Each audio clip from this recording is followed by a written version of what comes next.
Bonsoir à toutes et à tous, soyez les bienvenus sur TV7 dans votre émission le 19h Sport Top Rugby, votre magazine autour de l'Union Bordeaux-Bègles, comme chaque lundi soir à 19h, et en plus vous êtes de plus en plus nombreux à nous suivre et on vous en remercie. Ce soir plusieurs thématiques, elles seront abordées comme la défaite de l'UBB face au Stade Français Paris, ou encore la prochaine rencontre face à Montauban. Avec nous ce soir Mathieu Dalzovo. Bonsoir Mathieu. Bonsoir Lorient. Et notre invité Mathieu, il s'agit du pilier de l'Union Bordeaux-Bègles, Mathis Perchaud. Bonsoir Mathis. Bonsoir à tous. Merci d'être avec nous Mathis sur le plateau de TV7. Avant tout et avant de revenir sur le match avec Mathieu face au Stade Français Paris, quelle était l'ambiance ce matin au CEVA ? Alors, on était forcément un peu frustrés de la défaite, mais de toute façon il faut avancer et on essaie de mettre ce match maintenant qui est passé de côté et se focaliser sur le match à Montauban. Oui, ça va vite arriver le match face à Montauban. On va enchaîner avec le résumé avec vous Mathieu. Deuxième défaite à domicile quand même cette saison après la section paloise. C'est un match qu'on craignait parce que on savait aussi que les années précédentes, après les matchs de poule européennes, il y avait des défaites à la clé. Il y en a eu donc en 2024, 2025 et désormais 2026 face au Stade Français. On va voir ça en image avec une équipe parisienne qui a démarré pied au plancher. C'est vrai qu'on le voit souvent quand même, Mathis en top 14. Quand on démarre fort, alors sur le coup ils vont démarrer fort parce qu'il va y avoir 2 essais en 7 minutes, c'est quand même important de prendre tout de suite les commandes. En général c'est l'UBB qui le fait, là ça vous a pas servi et après vous avez couru derrière le score tout le match finalement. Exactement, surtout qu'on se l'était dit dans la semaine que les 20 premières minutes elles allaient être déterminantes pour ce match, qu'il fallait qu'on soit prêt. Malheureusement ça n'a pas été le cas, on prend 2 essais dans les 10 premières minutes. Donc ça nous a pas aidé et forcément commencer le match avec 14-0 c'est difficile après pour aller le gagner ensuite. On voit effectivement le premier essai de Dakuaka, 3e minute, celui-là il fait mal à la tête d'entrée. On va voir ensuite le deuxième aussi avec une pénalité rapidement jouée à la main par Abadi et puis derrière avoir l'essai de Marchand. Ça fait 14-0, c'est vrai qu'en 7 minutes. Comment expliquer cette entame ? Est-ce que c'est le changement justement de compétition ? Il y a eu de la fatigue, on le sait, vous enchaînez les matchs. Ouais. Est-ce que ça peut expliquer aussi cette mauvaise entame ? Je sais pas, peut-être que...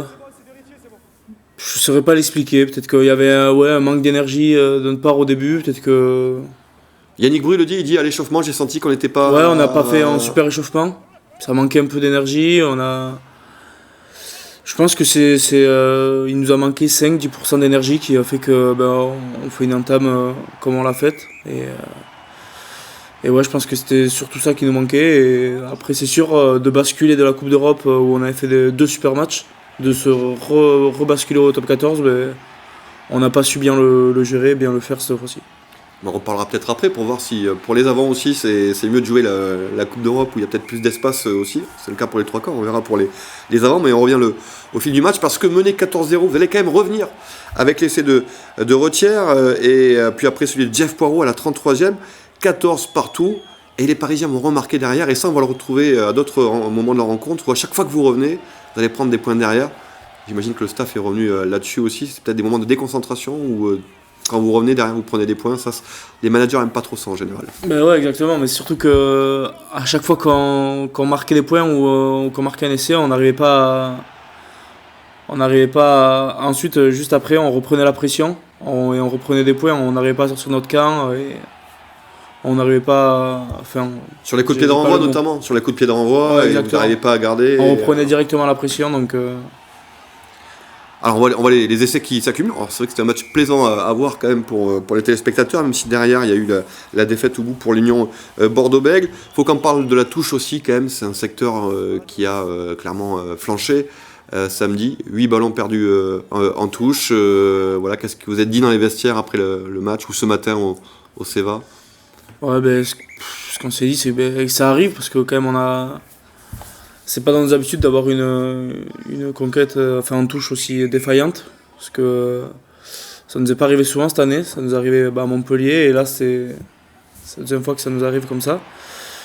On va travailler, on va essayer de se reconcentrer et de faire un bon match contre Montauban, mais après la touche c'est pas non plus surtout la concentration et un bon timing, donc on va essayer de travailler ça cette semaine pour être prêt pour Montauban.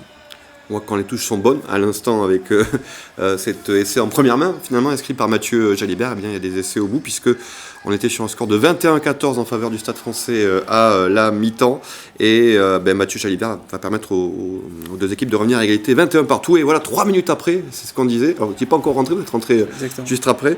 Mathis, là il y a cet essai de War.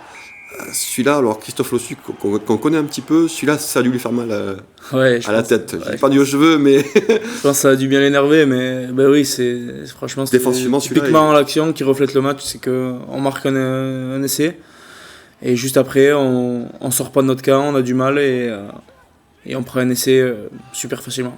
Il y a plusieurs plaquages manqués aussi qui amènent donc à cet essai de War, et encore une fois l'UBB va revenir pour mener même 28-26, là c'est le moment où vous rentrez. Exactement. Qu'est-ce qui est à la 48e que vous dit Yannick justement au moment de rentrer? Il nous dit d'amener de l'énergie et d'amener beaucoup d'énergie et d'amener l'équipe avec nous. Malheureusement, on va voir que ça ne va pas suffire, puisque donc, c'est le Stade Français qui va l'emporter 33-28 avec un dernier essai de Tanga. Est-ce que c'est la fin du top 2 ? Comme l'a dit Yannick, comme l'a dit Jeff, est-ce que... La fin, non, comptablement, c'est pas fini. Donc, on peut pas dire que c'est fini, mais c'est sûr que cette défaite, elle nous met dans une position très délicate pour aller chercher le top 2. Donc, on va voir si on fait le boulot maintenant jusqu'à la fin de l'année, mais c'est sûr que ça va être compliqué pour le top 2. Il y a moins de jokers, on va dire, peut-être pour la suite. Surtout que c'est Exactement. une deuxième défaite à la maison. Ça aussi, ça peut être compliqué, surtout quand on voit ce top 14. Justement, les résultats de cette journée de top 14, avec quelques surprises, notamment l'Aviron Bayonnais, votre ancien club, Mathis, qui a perdu à Jean Daugé face au Castres Olympique. Racing Lyon, c'était un match extraordinaire, là aussi 35-34. Perpignan, pour le bas de tableau, a battu Montauban et cède un petit peu les chances de Montauban de rester peut-être dans le top 14. Toulouse qui écrase la section Palois 59-22, et hier Clermont qui a battu La Rochelle 32-27. La Rochelle c'est des défaites et aussi des absents, encore l'infirmerie est bien remplie. Vous voyez le classement qui est encore serré, notamment entre la 3e place et la 11e place. Tout de même, Mathis, c'est vrai que ce classement est très serré. Il y a 2 clubs de Nouvelle-Aquitaine dans le top 6, Pau et Bayonne, et l'Union Bordeaux-Bègles, Bayonne est à la 11e place.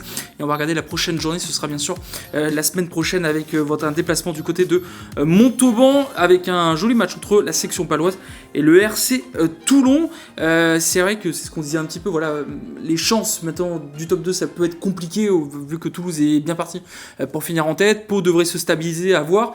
On sent qu'il y a plusieurs clubs qui peuvent encore atteindre ce top 6. On le voit clairement, on pensait que ça pouvait être compliqué, finalement ils ont réussi à revenir dans le top 6. Vous voyez comment un petit peu cette suite de saison? C'est sûr que cette année le top 14 il est hyper relevé et très serré. Ça va se jouer jusqu'à la dernière journée, je pense, pour le top 6, donc il va plus falloir lâcher de points et s'accrocher jusqu'à la dernière journée pour espérer un top 2, pourquoi pas, ou sinon accrocher un barrage à domicile. Avant d'ouvrir notre page face à Montauban, un mot sur l'Aviron Bayonnais, votre ancien club qui a perdu face à Castres à Jean Daugé. On en parlait un petit peu en off, la dernière défaite, vous y étiez avec le maillot de l'Aviron Bayonnais, face à Castres aussi.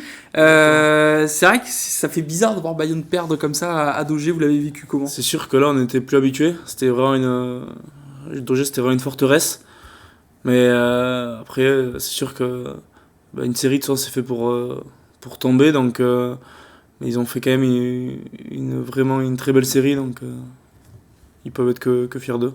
Toujours se méfier des Castrés, Mathieu. C'est une équipe difficile à manœuvrer, effectivement. Allez, on ouvre notre page Montauban UBB. Vous avez chez le promu Montalbanais qui a perdu face à Perpignan. C'est vrai que ça peut faire mal dans les têtes pour les hommes de Sébastien Thiausborn. Mathis, question simple, comment vous voyez cette rencontre face à Montauban? Ça va être je pense que ça va être une rencontre accrochée, parce que c'est une équipe, c'est quand même une équipe qui se bat jusqu'au bout, qui à domicile notamment s'accroche beaucoup. Donc ça va être un match, il va falloir faire un match sérieux si on veut ramener la victoire de Montauban. Vous connaissez Sapiac, il avait joué en Pro D2, il y a certains joueurs qui n'ont jamais joué à Sapiac. Alors c'est plus la cuvette d'antan, mais ça reste quand même un stade avec une ambiance particulière. Ouais, c'est toujours sympa. Quel souvenir vous en gardez, vous, des combats? Alors moi, pour le coup, j'y ai pas joué, j'étais 24. Ah, d'accord. À l'année où on y va, mais Donc, oui, il y avait une bonne ambiance, c'était sympa. C'est toujours sympa de jouer dans des stades comme ça. Montauban qui effectivement a perdu gros quand même à Perpignan avec une défaite cinglante. On se dit finalement que la pression elle est peut-être plus sur vos épaules, sur les épaules de l'UBB qui doit s'imposer à Montauban. Ça va pas vous faire plaisir, mais oui, non, c'est sûr que nous on doit. C'est victoire indispensable. Nous, on n'a plus le choix, il faut qu'on gagne à Montauban. C'est sûr, mais eux, je pense qu'eux non plus, ils vont se dire qu'ils n'ont plus le choix, il faut qu'ils gagnent pour pouvoir se maintenir. Donc, voilà, la pression, je pense, elle est des deux côtés. Donc, on verra bien, mais nous, c'est sûr qu'on n'a pas le droit à l'erreur. On a parlé du secteur qui fâche la touche, on n'est pas directement concerné, vous n'êtes pas encore lanceur ni c'est collectif. C'est collectif, bien sûr. Il y a un secteur où vous êtes un peu plus concerné, c'est la mêlée fermée. Ouais. Ce secteur-là fonctionne bien, alors ça pourrait être un enjeu important quand même à Sapiac, à Montauban. C'est un secteur quand même, la mêlée, qui tourne bien depuis quelques semaines. On l'a vu en Coupe d'Europe, on l'a vu même samedi contre le Stade Français, la mêlée a été plutôt bonne. Ouais. Sur ce secteur-là particulièrement. Ouais, franchement, on est content. Après, on travaille pour ça. On avait vraiment mis un focus sur la mêlée en début d'année, où on voulait être plus performant que l'année dernière. Pour l'instant, là, on le voit ces dernières semaines, ça paye, on a une bonne mêlée, et il va falloir continuer à s'appuyer sur ça jusqu'à la fin d'année, et continuer sur ce chemin. Vous pensez que ça va se jouer sur ce secteur de jeu face à Montauban? C'est que c'est un gros pack tout de même, le pack de Montauban. Vous pensez que ça va se jouer là-dessus? Et est-ce que c'est aussi le genre de défi que vous aimez? Alors forcément, oui, sur un match, ça joue toujours sur la mêlée. Mais pas que, non. Il y a la touche, comme on a dit, il va falloir qu'on ait une bonne touche. Et ensuite, c'est une équipe qui propose du jeu. Donc non, ça va se jouer sur plein de choses, sur le jeu en général. Mais la mêlée, oui, ça va être très important d'avoir une bonne conquête. On se rappelle d'Orient au match aller, on a vu quelques images, que cette équipe de Montauban, c'est une équipe qui baisse pas les bras quand même. Alors c'est vrai qu'en accumulant les défaites, et peut-être la dernière à Aimé Giral, ça risque psychologiquement d'être difficile pour eux. Mais c'est quand même une équipe qu'il faut leur rendre hommage, qui ne lâche pas et qui propose du jeu. Je sais pas quel souvenir vous avez du match aller. Ah oui, totalement, je suis vraiment d'accord avec vous. C'est une équipe qui joue et qui essaye d'envoyer du jeu et qui se bat avec tout ce qu'ils ont. Donc. Ce sera la troisième fois que vous allez les affronter, parce que vous les avez affrontés en match de préparation aussi, du côté de Agen. Ils s'étaient très accrochés là aussi, ce match. Alors Armandi, vous avez quel souvenir justement de ce match de préparation? C'est vrai que à ce stade de la compétition, les matchs de préparation, ça compte plus vraiment, mais on a senti quand même que Montauban, si elle pouvait accrocher. Ils étaient accrochés d'ailleurs, ils étaient revenus. Moi j'ai le souvenir on n'avait pas fait un grand match, non? On n'avait pas fait un grand match, mais c'était un match de pré-saison où les deux équipes, il y avait deux équipes qui jouaient qui ont une mi-temps chacun, donc on peut pas trop vraiment juger sur ça, mais c'était un bon match pour se remettre en jambes. En tout cas, c'est là où on voit que si vous baissez les bras, que Montauban peut-être peut basculer avec le score en sa faveur. Vous avez démarré assez tôt le top 14, le haut niveau, à 18 ans. Vous gardez quel souvenir de ce moment? Alors, un bon souvenir. Et, même si mon premier match, j'en avais pris 60, mais c'était quand même un bon souvenir. C'était face à qui? C'était à Lyon. À Lyon. À Lyon, mais ça reste un super souvenir. Et pour moi, je pensais plus à mon premier match qu'au résultat, donc j'en ai un bon souvenir. Et surtout, je commençais en top 14 à 18 ans, c'est un pilier, il n'y a pas tout le monde qui le fait, donc j'étais vraiment très content. Ouais, c'est justement comment ça s'est passé tout le long de cette semaine-là, comment on vous a préparé à jouer le haut niveau du rugby français? Franchement, je m'étais pas mis plus de pression que ça, et on avait fait une semaine un peu normale, sans se mettre trop de pression, et pour jouer un match de rugby. Alors aujourd'hui, comment le staff de Lyon Bordeaux vous accompagne dans votre progression aussi en tant que pilier gauche, surtout que vous avez Yannick Bru avec vous, vous le connaissez bien, que ce soit à Bayonne ou encore à Bordeaux, comment il vous prépare, qu'est-ce que vous devez encore améliorer?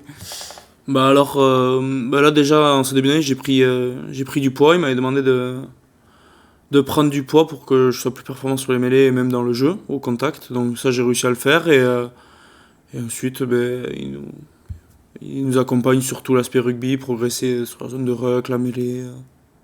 Donc, voilà. Vous l'avez connu à Bayonne, vous l'avez suivi à Lyon Bordeaux-Bègles. Quel rapport vous avez avec Yannick Bru? J'ai un bon rapport avec lui, mais déjà c'est lui qui m'a lancé, donc forcément j'ai pas mal de confiance en lui. Et ensuite, quand il m'a proposé de venir à Bordeaux, franchement, j'étais content parce que Bordeaux, c'était un club qui devient très grand. Et donc, j'étais emballé par l'idée de venir. Le fait qu'il soit là, ça vous a rassuré, justement? Vous avez dit, bon, il est là, a priori, quand même. Oui, voilà. C'est bon, Moi, j'ai allé avec quelqu'un que je connaissais. Aussi, il y avait quelques personnes du staff qui étaient avec lui à Bayonne. Donc, Oui. j'en connaissais 4 ou 5. Donc, c'est plus rassurant. Alors aujourd'hui, le staff, bien sûr, vous prépare notamment pour succéder, peut-être, vous êtes l'un des prétendants à succéder à Jefferson Poirot aussi, légende du club, hein, de l'Union Bordeaux-Bègles. Comment décrivez-vous votre relation avec justement Jefferson Poirot? Bah, franchement, très bonne. C'est une super personne. Donc, les 3 piliers gauche avec Jeff et Hugo, on a une très bonne relation, on s'entend très bien. C'est une relation vraiment saine et on est là pour s'entraider. Donc voilà. Il faudra venir plus souvent sur Top Rugby parce que c'est aussi une légende de Top Rugby. Hein. Jeff Poirot, il est venu oui. souvent. Oui, bien oui. Hugo, c'est j'imagine. votre complice aussi. Vous l'étiez avec lui à Bayonne, Hugo Boniface. Vous le retrouvez Exactement. à Lyon Bordeaux-Bègles. C'est quoi son plus grand défaut? Vous connaissez? Bonnie, Oui, son plus grand défaut. c'est le moment de régler des comptes. Ah ouais. Il en a pas, il est parfait. Ah, non. Ça veut dire qu'il a des dossiers, ça. En plus, on a l'impression que vous avez le parcours quasiment similaire, alors pas du premier club, c'est Ouais. plus Mouguer, lui c'est Marmande, mais vous êtes allé à l'Aviron Bayonnais, vous êtes parti à l'UBB. En fait, vous suivez avec Hugo, vous accompagnez aussi? Ouais, Hugo il était là lui il était déjà à Bayonne quand je suis monté en pro, donc ouais, c'était empilé, c'est une des premières personnes que j'ai connues dans le monde pro. Et oui, au final avec le hasard, on s'est retrouvé à Bordeaux. Enfin, il était parti 2 ans avant moi, je crois, à Bordeaux. Et donc ouais, on s'est retrouvé là, et tant mieux. Est-ce que vous avez des modèles ou des joueurs inspirants à votre poste? Ça peut Des être Hugo ou modèles, Jeff, hein. non, j'ai... Jefferson Allez, Poirot. les deux. Mais non, j'ai pas jamais eu trop de modèles. De ce qu'on a pu lire en Non, essayant de après, travailler forcément, sur vous, il y avait Cyril Bay. Ouais, Cyril Bay, ouais, forcément. Ouais, je m'inspirais pas mal de lui parce que c'est un super joueur. Après, non, pas d'autres joueurs forcément. Bon, il y aura Hugo et Jeff surtout. Hein, Exactement. Surtout les deux. Sur quel aspect de votre jeu pensez-vous devoir améliorer en priorité pour vous? Continuer de m'améliorer en mêlée et ensuite le travail défensif sur l'homme, continuer à progresser pour être plus dur sur l'homme en défense. Quand est-ce que vous avez démarré le rugby aussi? Est-ce que vous êtes tombé dedans? Donc vous êtes né à Pau, Ouais, exactement. on croit basque, mais vous n'êtes pas vraiment basque. Exactement. Et non, j'ai commencé le rugby à 6 ans à Mouguer, à côté de Bayonne. Et j'ai joué jusqu'à cadet. Ensuite, je suis allé à Bayonne. Et ensuite, j'ai fait Bayonne jusqu'à il y a 2 ans, où je suis arrivé à Bordeaux. Même pas de pelote basque. Jamais de pelote basque. Si, j'ai fait, ouais. J'ai fait 2 ans j'avais fait 2 ans de pelote de Pala, à la Hanse. Ouais, on, bon, nous c'était... dit, on nous dit qu'il y a des matchs au sein de C'était, l'effectif. ouais, mais moi, j'étais pas glorieux. Voilà. Bon, il y a Chad Mousquès aussi qui est très pelote. Christophe Pareil qu'il Lossou. faut être avec Christophe Ouais. Lossou, mais ou contre lui. On m'a dit qu'il Faut le était laisser pas très gagner. bon, Ouais. Faut le laisser gagner, par contre, c'est le problème. Mais on va voir tout de suite notre page Instant UBB pour mieux vous connaître, mais aussi peut-être dénoncer certains joueurs dans les vestiaires. Justement, pour vous, qui est le plus accro à son téléphone dans les vestiaires de l'UBB? Bon, je dirais Damien, un peu, non? Damien Penon. C'est surprenant. Plus jeune, quand on est à Mouguer, on supporte l'Aviron Bayonnais ou le Biarritz Olympique? Moi, il y en avait plus de l'Aviron. Moi, j'étais Bayonne aussi, mais il y en avait un ou deux de Biarritz, mais c'est plus de l'Aviron. Ou ça a toujours été bleu et blanc? Exactement. Qui c'est qui met le plus d'intensité à l'entraînement, selon vous? Conorsa. Ok. Conorsa. Ou Tian Jacobs. Les deux. Oui, on a vu, il aime bien le combat quand même, Ouais. comme il nous l'a dit, Exactement. effectivement. Fête de Dax ou de Bayonne? Fête de Bayonne, du coup. Évidemment. Facile. Est-ce que vous préférez marquer l'essai de la victoire ou plutôt réussir un sauvetage décisif? Allez, c'est de la victoire. L'essai de la victoire. On a un bel essai, hein, d'ailleurs, on a vu votre essai la saison dernière contre Perpignan. Contre Perpignan. Exactement. Vous arrivez là, Ouais. effectivement. C'est rare, hein. Ouais, mais il est beau, ouais, Ouais, exactement. effectivement, on l'a vu, Eric nous l'a envoyé aussi en régie. Quelles sont vos passions en dehors du rugby? Est-ce que vous êtes rugby 100% focus ou vous avez des passions en dehors Non, je suis au rugby, mais après, non. Pas forcément de passion. Juste, j'aime être avec mes proches, ma famille, mes amis. Et puis voilà. Qui c'est qui chambre le plus au vestiaire? Qui chambre le plus? Il y avait peut-être Jean-Baptiste Dubié et Nance du coin. Ils sont plus là, ils sont plus là. Mais... Est-ce qu'il y a des successeurs? Ouais, je dirais Loulou Bielbarré. Ok. Il est champion, très bien, ok. Également, quelle est votre meilleure ambiance stade hors Chabandelmas? Parce que tout le monde dit Chabandelmas, c'est assez simple. Que vous avez connu quand vous jouez à l'extérieur. Dans quel stade vous avez le plus frissonné? Je vais peut-être enlever Jean Daugé. Ouais, je vais peut-être enlever Jean Daugé, ce sera simple. Jean Daugé. Et le stade le plus hostile? On peut remonter en jeune peut-être aussi. Il y a dû y en avoir quelques-uns. Dans le Béarn, il y a quelques... Style... Est-ce que des souvenirs de matchs, peut-être en jeune, hein, évidemment. Ouais, non, pas forcément en top 14 ou en Pro D2, mais... Style. Ça piaque peut-être, bientôt. Non. Ouais, non, il n'y a pas de souvenirs. Non, j'ai pas trop. Quel est pour vous le joueur, quand vous faites les mêlées face à face, qui est le plus difficile à défendre? À l'entraîneur? Non, en adversaire. Ah, en adversaire Ouais, mais Elikidze de Paris. Stade français. Très chiant. et je pense que c'est lui, ouais. Ouais, c'est vrai qu'il marque beaucoup d'essais en plus. Exactement. Cette saison. Pour conclure, qu'est-ce qui vous manque le plus à Mouguer? Ouais, pas mal de choses. Hein. À la maison. Les montagnes. Voilà. À proximité des montagnes, non? Ouais, mais proche, je veux dire. Bon, parfait. Merci Mathis en tout cas d'avoir répondu à nos questions. On va terminer très rapidement, Mathieu, pour parler Pro D2 rapidement avec la 18e journée. On va regarder les résultats de cette 18e journée de Pro D2 avec la défaite de Agen, victoire de Brive, défaite du SA 15 ou encore du Biarritz Olympique. Le classement, c'est vrai que c'est très serré à chaque fois, ce classement de la Pro D2, même si c'est Vannes qui le domine. Il y a juste un ça club ressemble au top 14 quand même. C'est ça, juste un club de Nouvelle-Aquitaine, un Brive qui est dans le top 6. C'est vrai que voilà, il y a les bons, les mauvais élèves. Dans les bons élèves, Mathieu, on a sélectionné Brive et Dax, c'est vraiment les deux équipes qui sortent du lot. Oui, et j'aurais tendance à rajouter Mont-de-Marsan aussi, je vais en reparler, mais Dax quand même, il faut le rappeler, 9 points en moins pour tout un tas d'histoires, on va pas revenir dessus, mais les Dacois qui sont sur une bonne dynamique quand même, hein, et ils ont battu des grosses équipes à domicile, Colomiers, Agen, Biarritz encore récemment, ils sont revenus à 5 points, on l'a vu au classement seulement de Biarritz, donc il faut rendre hommage quand même à cette équipe qui sait aussi s'adapter aux conditions météo qui étaient encore une fois compliquées à Dax pour battre Biarritz. Ils iront à Béziers, les Dacois ce week-end, donc Béziers qui avait pris 40 au match aller à Dax, donc ça pourrait être un match décisif pour l'équipe de Vincent Chietto en vue du maintien.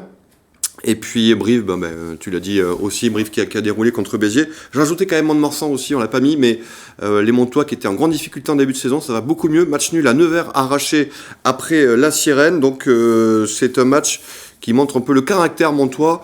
Ils reviennent de loin, les Montois, ils sont en train de montrer de meilleures choses sur les terrains de Pro D2 actuellement. Et pour conclure rapidement, les mauvais élèves, bien sûr, c'est le SU Agen qui a perdu face à Colomiers et le SA 15 parce que Angoulême, c'est pas la première fois qu'ils perdent à domicile. Hein. Non, c'est la 4e défaite à domicile à Chanzy. Hein.